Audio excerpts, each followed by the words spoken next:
The crypto trial of the millennium, the case between San Francisco-based payments firm Ripple and the United States Securities and Exchange Commission, is heating up. Things are heating up. Following a series of profitable rounds for Ripple, the SEC is now again exerting pressure on the business to hand over recordings that would support the company's assertion that XRP was advertised as a security. While the argument over the recordings continues and the decision of the judge is still pending, lawyer Jeremy Hogan turned to YouTube to find out how Ripple could lose the lawsuit and what that would entail for XRP. Watch till the end of the video to find out what Jeremy Hogan pointed out in the video and Ripple's rebuttal to the SEC's most recent threatening motion. Make sure to enable all your notifications to our channel to keep up with all the hottest secrets in the world of XRP. Keep in mind that this content is only for entertainment purposes and does not force you to invest in it. Do your research and get help from the advisor. The plaintiff requests that the judge order Ripple to seek for and produce video and audio recordings of the firm's meetings. This is intended to be utilized as evidence that the firm and individual defendants advertised and sold XRP as an investment contract with the understanding that it may be regarded as a securities offering. The SEC had complained about Ripple's flawed search, and the recordings constitute the best, unadulterated evidence of Ripple's and the individual defendants' contemporaneous opinions, treatment, and marketing of XRP during the relevant time period, according to the SEC. To begin, Mr. Hogan mentioned two scenarios in which the SEC could win. I still think we can win.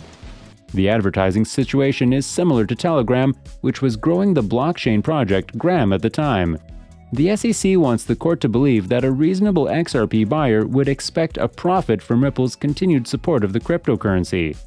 The SEC has already found evidence to support its position. Lawyer Hogan cites Ripple's CTO David Schwartz's statement from 2013.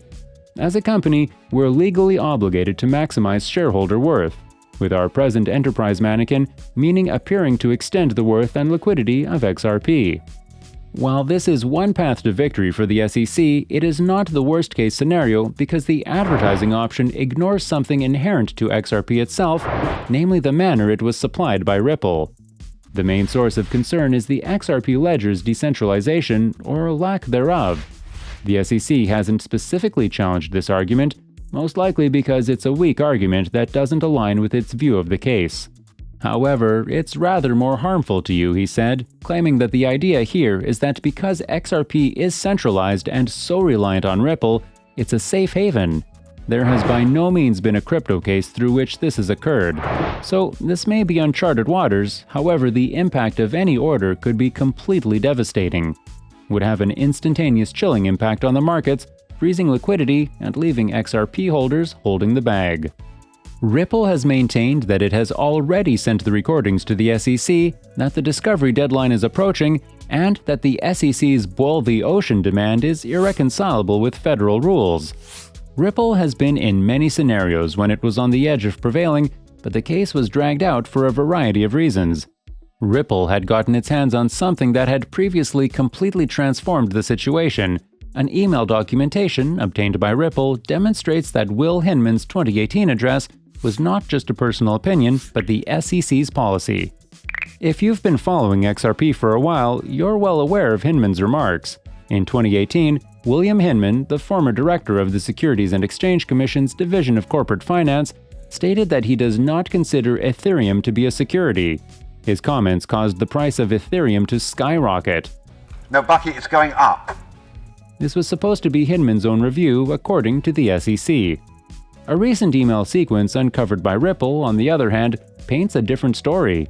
This email sequence appears to be quite important to this litigation. These circumstances raise substantial doubts about whether Mr. Hinman lied before the court. One of the revealed email chains is about discussions with a third party who, according to the defendants, received instruction from the SEC to examine its digital asset using the methodology outlined in Director William Hinman's June 14, 2018 address. Attorney Jeremy Hogan expressed his opinion on the matter, claiming that the Secretary of State sent an email to a third party instructing them to examine a digital asset using the parameters mentioned in the Hinman speech, which speech was solely his point of view. I understand now it's the SEC that needs clarity. One of the crucial points in this lawsuit is Hinman's speech, and a recent document could indicate that his remarks were not merely a personal opinion, but official government policy. Ripple's lawyers are pressuring the SEC to select between two options. Either his speech was his personal opinion, implying that there is no intentional process privilege or DPP case, or Hinman's opinions were policy, allowing the DPP argument to be made but allowing the views to be used as evidence against the SEC. Now, if the judge agrees that the SEC spent all this time claiming that the speech was just Hinman's personal opinion while issuing orders based on it, the SEC will be in a tough position for the remainder of the lawsuit. This will be a significant triumph for Ripple and will pave the road for its eventual victory. The judge, Sarah Netburn, has approved Ripple's motion, and the documents and email chain will be included in the in-camera assessment. She asks the SEC to produce two documents pertaining to the SEC's meeting with the law firms and an email chain concerning communications with a third party who received direction from the SEC for in-camera review, according to John E. Deaton on Twitter. Do you have any evidence to support this conclusion, Mr. Finch? To analyze its digital assets under the framework set forth in Hinman's June 14, 2018 speech, the SEC must also submit an explanation for its privileged assertion for all those documents no later than October 15, 2021. The SEC must also file a redacted version of its submission on the public docket. Defendant's response is due no later than October 22, 2021. The judge granted the defendant's motion. No later than October 15, 2021, the SEC must submit the two papers connected to the SEC's meeting with a law firm and the email chain for camera review, as well as the submission reporting its privileged assertion for each of those materials. The government must file a redacted version of its statement in the public docket, and the defendant must respond by October 22, 2021, as ordered. Judge Sarah Netburn will decide the privilege issue, but the SEC was already ordered to turn over many of those records to Ripple's counsel, which it did not do despite the judge's orders. The SEC's final window of opportunity appears to be closing, and the financial regulator's future looks bleak. This will be it for the regulatory authority. Ripple might win the lawsuit since, at this point, all indications are that the U.S. regulatory authority is badly stuck. If attorney Jeremy Hogan is correct, these arguments will only serve to limit the judge's order compelling Ripple to hand over the recordings, especially given the fact that there isn't enough time to do a thorough search if the case is to proceed.